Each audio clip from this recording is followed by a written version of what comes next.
Muito bom dia, boa tarde e buenas noites, prof. Maria Andrade aqui. Hoje nós estamos aqui para conversar sobre organização do Estado. São conceitos gerais, tá? Que antes da gente iniciar esse estudo de organização do Estado, que lá no curso prático para a primeira fase da OAB, que esse vídeo vai fazer parte, no passo 10 a gente estuda a organização do Estado. Então, é interessante, antes de adentrar no estudo, relembrar alguns conceitos que parecem básicos, mas são nesses básicos que aparecem as pegadinhas na hora da prova. Então, vamos lá. Nosso estado é um estado federativo, ou seja, uma federação composta por vários estados menores. Quando eu falo aqui, normalmente, quando eu for falar em estado aqui, eu estou falando no sentido de país. Mas também, no nosso caso, por ser um estado, um país, né, federativo, nós somos compostos por vários estados diferentes. No Brasil colonial, nós éramos um Estado unitário. O que quer dizer isso de Estado unitário? Portugal até hoje é um Estado unitário. Por quê? Porque ele tem a parte continental, que é a maior parte do seu país, e também tem as ilhas, né? O arquipélago dos Açores, Madeira, que também fazem parte de Portugal. E na era colonial, o Brasil também fazia parte de Portugal, assim como Macau, assim como outros países também ali, as outras colônias também faziam parte de Portugal. Por isso ele era considerado, ele é até hoje considerado um estado unitário, porque o seu território geográfico, físico, não está todo coladinho, juntinho ali, tá? Às vezes ele fica um pouco separado. Passou seu estado federado, então, com o advento da nossa Constituição de 1981. Então, a partir de 1891, confundi tudo, de 1891, é que nós passamos a ser esse estado federativo. É importante relembrar isso, sim, tá? Aqui nós temos as formas de governo. Temos a monarquia e a república. Na monarquia, a irresponsabilidade é toda do governante, né? Por que foi colocada a irresponsabilidade? Porque tudo que acontece caía no governante. E esse governante, ele era admitido de uma forma hereditária, passava de pai para filho, né? E o governante ele era visto como Deus, um enviado de Deus. Foi Deus que quis que ele nascesse naquela família para governar aquele povo. Então, tudo se resumia a ele, tudo ele decidia naquele momento. Tá? No caso de uma república, como é o caso aqui do Brasil, a responsabilidade é do governante, tá? Só que ele é feito, ele governa por eletividade, ou seja, ele é eleito. Nós vamos lá, votamos e escolhemos esse governante.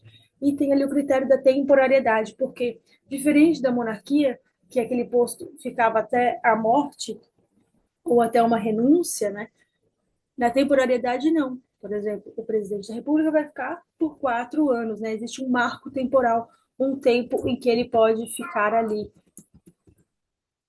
Aqui, temporariedade a gente vê no caso da Dilma. Por que foi o exemplo do caso da Dilma? Porque o Lula governou por 2 mandatos, ali por 8 anos, depois veio a Dilma para que ele possa se reeleger novamente. Ele não poderia continuar direto, entendeu? Esse foi o exemplo que eu usei aqui. Sistemas de governo.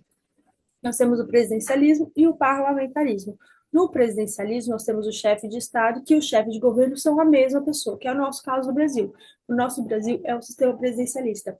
Parlamentarismo são pessoas diferentes. Um é o chefe de Estado, né, que é o presidente ou o monarca, e nós temos o chefe do governo, que é o primeiro-ministro. O parlamentarismo, a gente vê aqui em Portugal, onde eu estou agora, é um sistema parlamentar. Nós temos um chefe, o presidente, que é o chefe de Estado, e um primeiro-ministro. Assim como é o caso também da Inglaterra, que tem o chefe de Estado, que no caso é o monarca, né, ali o rei, e tem o chefe de governo, que é o primeiro-ministro. Então, não é uma coisa muito fora da realidade, acontece em diversos países. No Brasil é que não acontece, tá? Nós temos apenas uma figura, que é o chefe de Estado, e o, o chefe de governo, que é a mesma pessoa, tá? Características da federação: descentralização da administração pública, ou seja, uma descentralização administrativa, capacidade de elaborar as próprias leis e eleger os próprios governantes, descentralização política, tá? Então, é importante lembrar que, no caso da federação, tem que ter essa descentralização, porque são muitos estados. Imagina se fosse a União, o governo federal, a legislar, a administrar tudo o que acontece em cada estado, sendo que cada estado tem as suas peculiaridades, as suas necessidades, os seus costumes, tá? Então tem que haver essa descentralização administrativa e também a descentralização política, que, como eu falei, existem costumes e necessidades diferentes em cada estado. Então, eles têm que ter uma certa autonomia para legislar sobre essas necessidades também, tá? Essa é uma particularidade, tendo em conta aí o tamanho do nosso país, né? Princípios da participação. Participação das vontades regionais, da formação da vontade nacional. No Brasil, quem representa esse princípio é o Senado Federal. Auto-organização. Os entes que compõem a federação se auto-organizam através de constituições estaduais e leis orgânicas próprias. Sim, as vontades regionais ali, como a gente é uma federação, cada regiãozinha vai ter lá os seus senadores, que mais para frente a gente vai ver essa quantidade de senadores, quantos por região são enviados para lá, para que eles possam discutir e conversar sobre a vontade geral, tá? Em Brasília, nós temos uma taça para baixo e uma taça para cima, né? Nessa taça, uma recebe, né? Antigamente a gente estudava na escola que uma recebe, essa que está aberta para cima, a Câmara ali recebe todas os pedidos, as informações do povo para que seja refletido na outra casa, que é ali o Senado, tá? É o Senado que vai refletir toda essa vontade regional, nacional e transformar isso em outra coisa. Essa parte da auto-organização é aquilo que eu falei para vocês, os estados, eles têm que conseguir se organizar de acordo com as suas necessidades, não tem como o governo federal fazer isso. Então, por isso que tem as condições estaduais e as leis orgânicas próprias, tá? São as LOAs, todos os anos, aí são as leis orçamentárias e as leis orgânicas.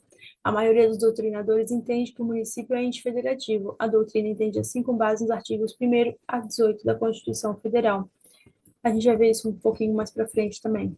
Artigo 1º da Constituição Federal. A República Federativa do Brasil, formada pela união indissolúvel dos estados e municípios e do Distrito Federal, constitui-se Estado democrático de direito e tem como fundamento. Aí vem o resto, tá? Porque vejam, aqui fala que a República é formada pela união indissolúvel dos estados e municípios do Distrito Federal. Por isso que tem gente que considera o município um ente da federação também, por conta dessa parte do artigo. E no artigo 18, a organização política administrativa da República Federativa do Brasil compreende a União, os estados, o Distrito Federal e os municípios, todos autônomos no termo dessa Constituição. Então vejam que pela letra da lei faz sentido esse entendimento que existe. O município, ele não é considerado ente federativo somente pelo artigo 1º e o artigo 18 da Constituição, tá? Mas é porque ele também possui todas essas autonomias que os entes federativos possuem. Então, ele tem as autonomias organizatória, legislativa, de governo e administrativa, tá? Quem tem CEP é o município, lembre-se disso, tá? Distrito Federal, espécie de território neutro onde vai ficar a sede do Estado. O STF decidiu que não é Estado nem município, tá? É uma unidade federada com competência parcialmente tutelada. Isso que fala é a José Afonso da Silva, tá? Então, o Distrito Federal, ele não é Estado, tá? Mas ele está mais próximo do Estado do que do município. Então, ele acaba sendo enquadrado como Estado mesmo, tá? Mas não existe uma definição exata, tá bem? Mas a gente acaba encarando como Estado, porque nós já vimos até aqui no curso, e a gente vai continuar vendo, que normalmente fala Estados e Distrito Federal, nas leis, né? Nos artigos ali da Constituição fala tudo que é referente a Estados e Distrito Federal. Então faz sentido que ele seja enquadrado como Estado, tá? Lembrando que o Ministério Público, Polícia Militar e Defensoria Pública, a competência é a União, ela que legisla sobre os assuntos e arca com os custos, tá? Aqui vamos resolver uma questão. O Distrito Federal tem competência para legislar sobre o Ministério Público do Distrito Federal? A resposta é não, tá? É falso, tá? É competência da União. Por que eu coloquei essa questãozinha tão boba aqui? Porque isso é algo que costuma cair na prova e a gente não dá tanta atenção, tá? Por parecer que é tão bobo, mas realmente cai, tá? Então, é competência da União. O Ministério Público, Polícia Militar e Defensoria Pública, competência da União. No caso do Distrito Federal, legislar sobre o Ministério Público do Distrito Federal, a competência é da União. Princípio da indissolubilidade do Pacto Federativo. É aquele que impede a separação dos estados, tá? Promove a força para a União. E se tentar separar, pode ter intervenção federal. Artigo 1º e 34, da Constituição Federal. Então, aquilo, sabe? Eu botei ali o Sul separado, eu sou do Sul, mas existe sempre essa ideia ridícula de, ai, vamos separar o Sul, ai, vamos separar não sei o quê, sabe? É tudo pataquada, porque não pode, a gente já viu no artigo 1º, e a gente vai ler agora a letra da lei também do artigo 34.1, que isso não pode, isso não tem como acontecer, e isso dá muita força para a União, para o governo federal continuar o seu trabalho, né, sabendo que isso não vai sofrer um golpe, uma coisa assim, tá? E tem que ser assim mesmo, não tem como ser de outra forma. E se tentar separar, cabe o quê? Intervenção federal. Então vamos ler a letra da lei novamente. Artigo 1º. A República Federativa do Brasil, formada pela união indissolúvel dos estados e municípios e do Distrito Federal, constitui-se em Estado democrático de direito e tem como fundamentos. Artigo 34. A União não intervirá nos estados nem no Distrito Federal, exceto para manter a integridade nacional. Então, observem, se tentar infringir o artigo 1º, vai cair no 34.1 e vai haver uma intervenção ali, porque é uma prerrogativa da União. Vamos ver agora como funciona essa repartição de competências, tá? O princípio da predominância do interesse, predominantemente geral, é a União, predominantemente legal é do município, predominância regional, Estado. Na verdade, para o Estado fica o que sobra, tá? O que não é da União, o que não é do município, vai para o Estado. Então, a gente tem que tentar gravar assim, de acordo com a exceção, tá? É sempre mais fácil gravar a exceção. Quais os critérios são utilizados para isso? O valor da causa, né? Por exemplo, artigo 319, inciso 5 do Código de Processo Civil. A Constituição Federal estabeleceu poderes enumerados de competência. Ela enumerou poderes a determinados entes federativos. Então, a União está lá no artigo 21, 22 e 48 da Constituição Federal. Então, os estados não possuem esses poderes enumerados, ficando com os poderes remanescentes ou residuais.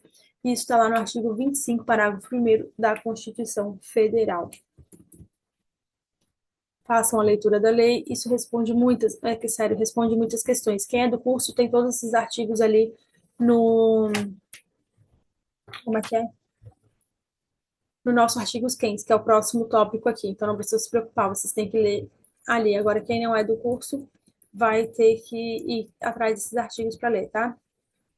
A Constituição Federal estabeleceu poderes enumerados de competência para os entes federativos. Então, União. Artigos 21, 22 e 48 da Constituição Federal. Estados, de acordo com o artigo 25, parágrafo 1º da Constituição Federal, não tem enumerados ali, para eles é o que sobra, tá? O que não cabe aos municípios, o que não cabe à União, cabe aos estados. Os municípios está lá no artigo 30 da Constituição Federal.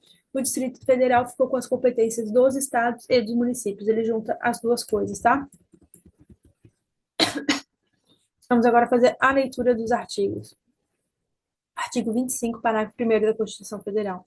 São reservadas aos estados as competências que não lhes sejam vedadas por essa Constituição. Ou seja,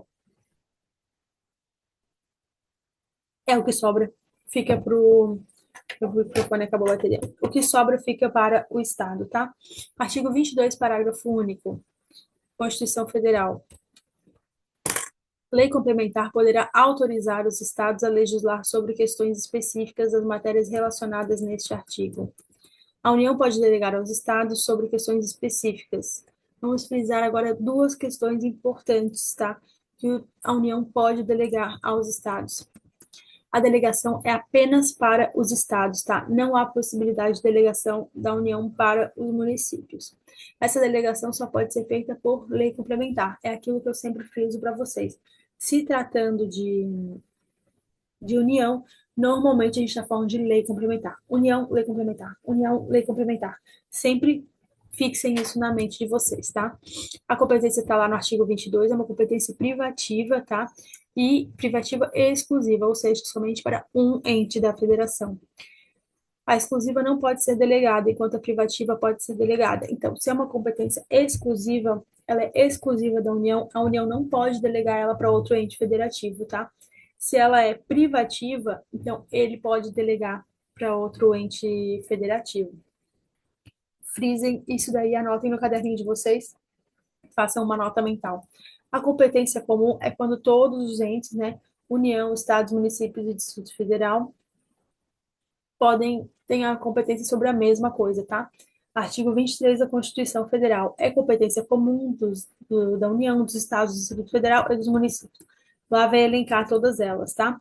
Percebam como tudo está na lei, tá? Tem que saber achar essas coisas na lei. Por isso a importância de um curso para vocês terem esse caminho para encontrar essas respostas, tá? Competência concorrente. A gente viu, o que a gente viu agora aqui é a competência comum. Agora a gente já vê a competência concorrente, tá? É atribuída a mais de um ente da federação, mas nem todos possuem. União, Estados e Distrito Federal. Compete à União, aos Estados e ao Distrito Federal legislar concorrentemente, ou seja, todos podem. É uma competência legislativa, administrativa de forma indireta. Mesmo não estando no artigo 24, o município pode legislar sobre as matérias do artigo 24, quando se tratar de assunto local, somente para suplementar legislação federal ou estadual. Ele não pode legislar sobre matéria de competência privativa ou exclusiva ali, né? Está lá no artigo 30, inciso 1 e 2 da Constituição. Então, veja, ele pode complementar, suplementar uma uma legislação federal e estadual, mas ele não pode criar uma do zero, tá? Nesse contexto aqui, artigo 30 da Constituição Federal, compete aos municípios legislar sobre os assuntos de interesse local e suplementar a legislação federal e a estadual no que couber. As competências do artigo 24 são cumulativas ou não cumulativas? São não cumulativas, tá? Apesar da União dos Estados, Distrito Federal e municípios poderem tratar de um mesmo tema, eles não poderão trabalhar dos mesmos aspectos do tema, tá? A União faz as normas gerais, o Estado suplementa essa norma geral de acordo com a realidade daquele Estado. O município também vai complementar de acordo com o interesse local daquele município. Omissão da União, quando não existe uma legislação por parte da União sobre determinado tema e precisa se resolver, existe essa lacuna, tá? O Estado vai juntar as duas coisas, vai fazer a norma geral e exercer também a competência suplementar. E se a União depois fizer uma lei geral sobre esse assunto, o que que acontece?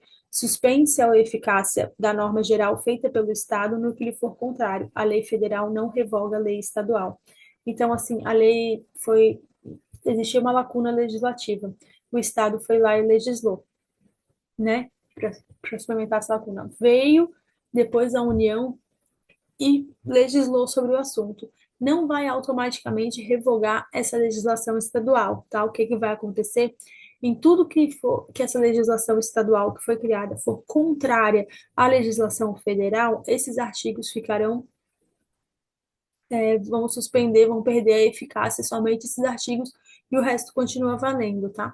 Porque uma coisa não revoga a outra necessariamente, tá? Então, como não há uma revogação, se amanhã a lei federal for revogada por outra lei federal, a lei estadual pode voltar a ser aplicada. Efeito repristinatório tácito. Então, aqui é outra coisa. Parece meio confuso, né? Mas então, existia uma lacuna. O Estado foi lá e legislou. A União veio posteriormente e legislou sobre o mesmo assunto. Isso que a União legislou não revogou essa daqui, somente suspendeu os artigos que eram contrários a essa legislação da União. A União vai lá e faz outra lei sobre esse mesmo assunto, faz uma terceira lei. Essa revoga a lei estadual que foi criada antes revoga a lei federal que foi criada depois da estadual. Revogando essa, aqueles artigos da lei estadual que estavam suspensos voltam a valer, tá? A não ser que também seja contrário àquela outra. Agora, se a lei federal foi somente para revogar aquela lei que a União fez daquela lacuna, revogou a lei inteira, a lei estadual volta a valer na integralidade também, tá? Esse é o efeito repristinatório tácito. Autonomia, capacidade de elaboração de normas próprias. Todos os entes da federação possuem as mesmas autonomias, tá? Auto-organização, autolegislação e autogoverno. Então, auto-organização, cada ente tem a sua constituição. Estado, estadual, lei orgânica, né? Autolegislação, cada ente federativo tem as suas próprias leis. E autogoverno, cada ente elege os seus próprios representantes, né? E autoadministração também. O titular da soberania é a República Federativa do Brasil e não a União, tá? Isso aqui é bem passível de pegadinha. Então, o titular da soberania é a República Federativa do Brasil, não é a União.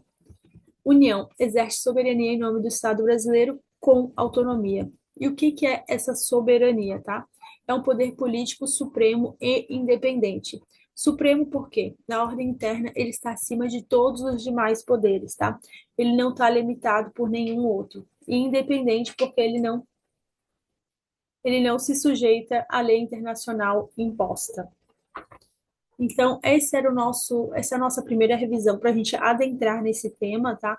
Mais para frente, ao longo do curso, a gente vai ver de outras formas esse mesmo tema, mas é interessante sempre fazer essa revisão antes da gente começar de fato os estudos, tá bem? Então, tenha um ótimo dia e a gente Meu Deus, o que eu fiz?